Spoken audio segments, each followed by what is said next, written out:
Drones in construction. Drones, or unmanned aerial vehicles, UAVs, are becoming an integral part of the construction industry, offering a bird's-eye view of project sites and enhancing efficiency and safety.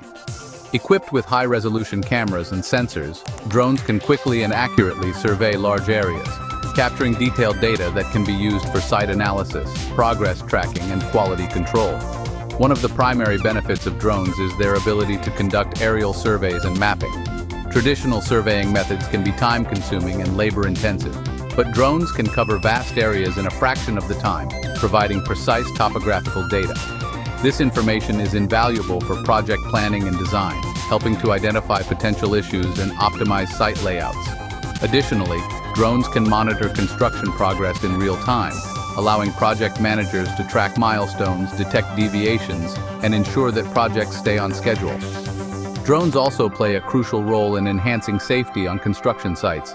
By providing remote access to hazardous or hard-to-reach areas, drones reduce the need for workers to perform risky tasks. For example, drones can inspect high-rise structures, bridges, and other critical infrastructure, identifying potential safety hazards and structural issues without putting workers in harm's way. As drone technology continues to evolve, its applications in the construction industry will expand, driving efficiency, safety, and innovation.